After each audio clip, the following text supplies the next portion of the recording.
Jesse, known in independent wrestling as Righteous Jesse. I had recently put out a thread on Twitter about my own past struggles with mental health. I'm 31 now, and in my mid to late 20s, I was finally diagnosed with anxiety and depression. In that thread specifically, I had talked about how the year 2009 was the hardest year of my life, probably.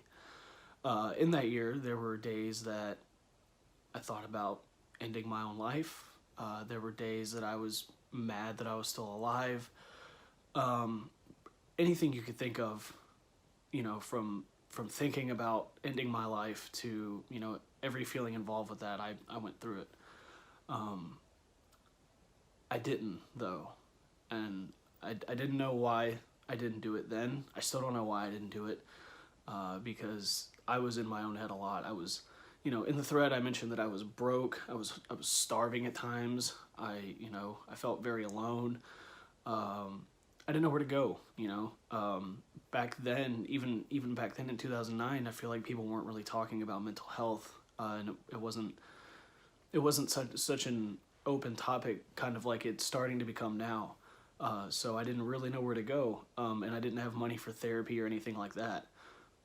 So I kind of just kept it all in and slept a lot and did a lot of self-loathing. I hated myself for a very long time, but I made it out, and I think that's the important part, is I made it out. I didn't give up, and I know it's not as easy for everybody, Unfortunately, it hasn't been that easy for some, but it's very important to know that you're not alone. There are so many people out there, whether you know them or not, they're more than willing to talk to you or listen. Now there's hotlines, there's, therapy it's more normalized than it's ever been, and that's incredible. These are all resources that you should feel free to take advantage of. There's no shame in it. There should never be any shame in it.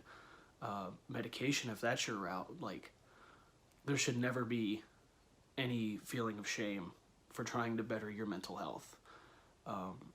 Some things that I found that worked for me were exercise, eventually finding projects that pushed me to become better at the things I wanted to do. It made me feel like I was doing something, whether it was podcasting or getting into wrestling, independent wrestling as a commentator or ring announcer. These are just things that helped me. That, or even something as simple as working a lot at your job. You get that feeling of satisfaction when you get a paycheck. As dumb as it sounds, a paycheck for, working a lot. You feel like you did something, and it's just those little steps, that help a lot. I was fortunate enough to have somebody essentially right beside me through the whole thing, who was also dealing with their own problems, and my best friend was with me the whole way.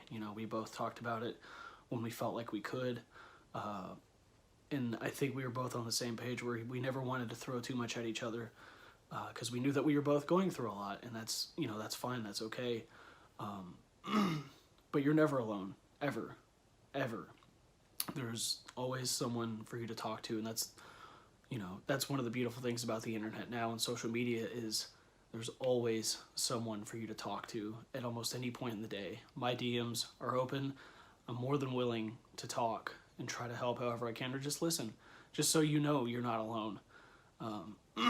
I came out from 2009, and now I live a life that I never would have expected. It's not lavish by any means, but I'm doing the things that I've always wanted to do, and I have incredible friends, an incredible girlfriend, and an incredible life. I never would have imagined that I would have came out on this end and held on, and be where I'm at now. And I just want you to know that you can do the same thing. I know it sounds cheesy, and if you're watching this and you know the work that I've done, you're probably not used to hearing me talk like this, but you can do it, and you should never give up hope. Even when it feels like there is no hope, there's still hope, because time, you never know what's going to come for you in time. You never know the things that you'll be able to do down the line. You'll never know, where you could end up, all the great things that you could do, the wonderful people you'll meet. You don't want to miss out on that stuff. And that's one thing I've reflected on lately is if I would have done the things that were in my head at that time, the things that I would miss out on now. And I'm really glad that I'm still here. And a lot of people reached out and told me that they're glad that I'm still here. And I just want you to know that even if I don't know you, even if you watch this video and it doesn't make sense yet, I'm glad that you're still here. And everybody that's a part of this community, we're all really happy that you're still here. I appreciate Jackson Stone giving me the opportunity to talk about my mental health issues. I more so wanted to use this to let you know that what you're going through, you're not the only one.